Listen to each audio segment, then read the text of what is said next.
നമസ്കാരം, ഞാൻ സിജു രാജൻ. കഴിഞ്ഞ ദിവസം ഒരു ബിസിനസ് അഡ്വൈസിനായിട്ട് ഒരാളെ മീറ്റ് ചെയ്യാനായിട്ട് വന്നിട്ടുണ്ടായിരുന്നു. അപ്പോൾ പുള്ളി പറഞ്ഞത് പുള്ളി ഒരു പ്രൈവറ്റ് കമ്പനി റൺ ചെയ്യുന്നുണ്ട്. അതിനകത്ത് 2 പേരാണ് ഉള്ളത്, ഡയറക്ടേഴ്സായിട്ട് പുള്ളിയും മറ്റൊരാളും. അപ്പോൾ പുള്ളി ഇതിലൊരു തുക ഇൻവെസ്റ്റ് ചെയ്തിട്ടുണ്ട്, മറ്റേ പുള്ളി ഇയാളെക്കാളും കുറച്ച് കൂടുതൽ എമൗണ്ട് ഇൻവെസ്റ്റ് ചെയ്തിട്ടുണ്ട്. അപ്പോൾ ആ പ്രൊപ്പോർഷനിലാണ് ഇവർ പ്രോഫിറ്റ് ഡിവൈഡ് ചെയ്യുന്നത്. അപ്പോൾ പക്ഷേ ഇതിൽ ഈ വന്നിട്ടുള്ള പുള്ളി അത്യാവശ്യം നല്ല രീതിയിൽ എഫേർട്ട് എടുക്കുന്നുണ്ട്, നല്ല രീതിയിൽ വർക്ക് ചെയ്യുന്നുണ്ട്, നല്ല രീതിയിൽ മാർക്കറ്റിംഗ് ചെയ്യുന്നുണ്ട്, മാനുഫാക്ചറിങ് മറ്റു കാര്യങ്ങളും എല്ലാ കാര്യങ്ങളും ഈ പുള്ളിയാണ് ചെയ്യുന്നത്. മറ്റേ പുള്ളി ഇതിനകത്ത് അങ്ങനെ ഇൻവോൾവ് ചെയ്യുന്നില്ല.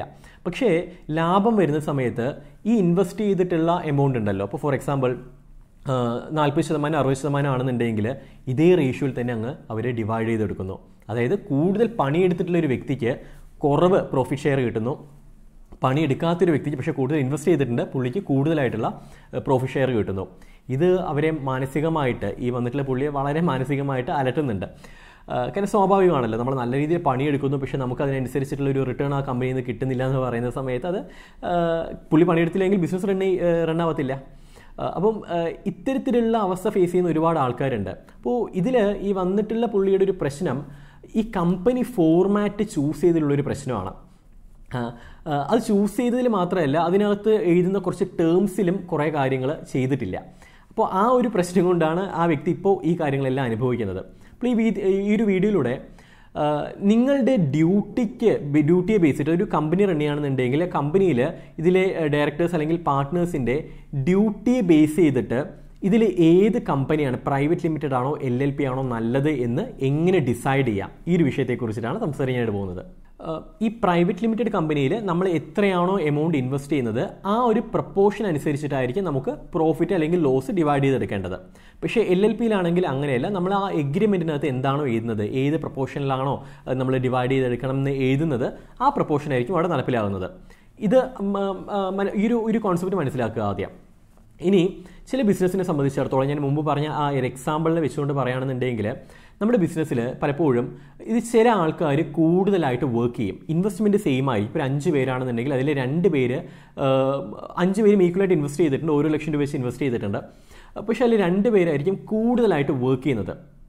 സ്വാഭാവികമായിട്ടും ഈ കൂടുതൽ വർക്ക് ചെയ്യുന്ന ആൾക്കാർക്ക് കൂടുതൽ എന്ത് കിട്ടണം, അതിൻ്റെ പ്രോഫിറ്റിൻ്റെ വിഹിതം കിട്ടാനായിട്ടുള്ള അർഹതയുണ്ട്.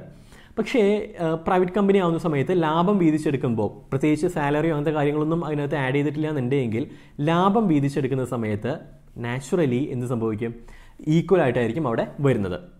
മറ്റേ അഡീഷണൽ ആയിട്ടുള്ള സാലറി എന്ന് പറയുന്ന ക്ലോസിലൊന്നും ചെയ്തിട്ടില്ല എന്നുണ്ടെങ്കിൽ ഇത് പലപ്പോഴും ഈ പണിയെടുക്കുന്നവർക്ക് വലിയ രീതിയിലുള്ള ബുദ്ധിമുട്ടുണ്ടാക്കും. അപ്പോൾ ഇത്തരം സാഹചര്യത്തിൽ ചില ആൾക്കാർ കൂടുതൽ പണിയെടുക്കുന്നു, ചില ആൾക്കാർ പണിയെടുക്കുന്നില്ല, ചില ആൾക്കാർ കൂടുതൽ ഇൻവെസ്റ്റ് ചെയ്യുന്നു, ചില ആൾക്കാർ കുറവ് ഇൻവെസ്റ്റ് ചെയ്തിട്ടുണ്ട്. ഇങ്ങനെയുള്ള സാഹചര്യത്തിൽ ഏത് രീതിയിൽ പ്രോഫിറ്റ് ഡിവൈഡ് ചെയ്യണമെന്ന് നമുക്ക് നിശ്ചയിക്കണം എന്നുണ്ടെങ്കിൽ അവിടെ ഏറ്റവും ആപ്റ്റായിട്ടുള്ളൊരു ഫോർമാറ്റ് എന്ന് പറയുന്നത് LLP ആയിരിക്കും. അതിനകത്ത് എഗ്രിമെൻറ്റിനകത്ത് നിങ്ങൾക്ക് എഴുതി തയ്യാറാക്കാം. 5 പേരുണ്ട്, 5 പേരിൽ ഓരോരുത്തർ എത്രയാണ് ഇൻവെസ്റ്റ് ചെയ്തിട്ടുള്ളത്, ആൻഡ് അടുത്ത ക്ലോസ് അതിൽ ഇന്ന ആൾക്ക് ഇത്ര ശതമാനം ഷെയർ കിട്ടണം, അടുത്ത ആൾക്ക് ഇത്ര ശതമാനമായിരിക്കണം പ്രോഫിറ്റിൻ്റെ ഷെയർ കിട്ടേണ്ടത്, ഈ ആൾക്ക് പ്രോഫിറ്റ് ഷെയർ കിട്ടാം പക്ഷേ ലോസ് ഇദ്ദേഹം വഹിക്കേണ്ട ആവശ്യം വരുന്നില്ല, ഇന്ന ആൾക്കും പ്രോഫിറ്റിൻ്റെ ഷെയർ കിട്ടാം പക്ഷേ ലോസ് വഹിക്കേണ്ട ആവശ്യം വരുന്നില്ല. ഈ രീതിയിൽ നമുക്ക് എഴുതി തയ്യാറാക്കാം. വളരെ ഫ്ലെക്സിബിളാണ്. പക്ഷേ ഇതൊരിക്കലും പ്രൈവറ്റ് കമ്പനിയിൽ ഇത്തരത്തിലൊരു ഫ്ലെക്സിബിലിറ്റി അതിനകത്തില്ല. അപ്പം നിങ്ങളുടെ ഡ്യൂട്ടിക്ക് അനുസരിച്ചിട്ട് നിങ്ങൾ ആ ബിസിനസ്സിനകത്ത് എത്രത്തോളം പണിയെടുക്കുന്നുണ്ട്, പാർട്ട്നേഴ്സ് എത്രത്തോളം പണിയെടുക്കുന്നുണ്ട്, അതിനനുസരിച്ചിട്ട് നിങ്ങൾക്ക് പ്രോഫിറ്റ് നേടാനായിട്ടുള്ള, പ്രോഫിറ്റ് ഡിവൈഡ് ചെയ്യാനായിട്ടുള്ള ഒരു കൺവീനിയൻസ് LLP പ്രൊവൈഡ് ചെയ്യുന്നുണ്ട്. അപ്പോൾ ഇത് വളരെ വ്യക്തമായിട്ട് മനസ്സിലാക്കിയതിന് ശേഷം മാത്രം നിങ്ങൾ ഏത് ഫോർമാറ്റ് വേണമെന്ന് ഡിസൈഡ് ചെയ്യുക.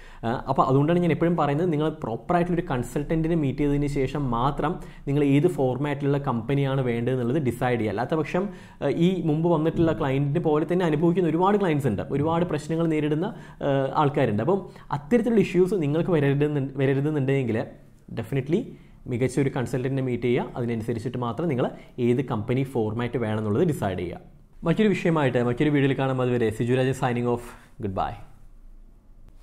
നിങ്ങൾക്ക് ഏത് ഫോർമാറ്റിലുള്ള കമ്പനിയാണ് ഉചിതം? നിങ്ങൾ നിശ്ചയിച്ച പേരിന് ട്രേഡ് മാർക്ക് കിട്ടുമോ? ഇത്തരത്തിലുള്ള സംശയങ്ങൾ തീർക്കുവാനും ഈ പറയുന്ന company registration, trade mark registration തുടങ്ങിയിട്ടുള്ള സേവനങ്ങൾക്കുമായിട്ട് കോൺടാക്ട് ചെയ്യുക 7012431293.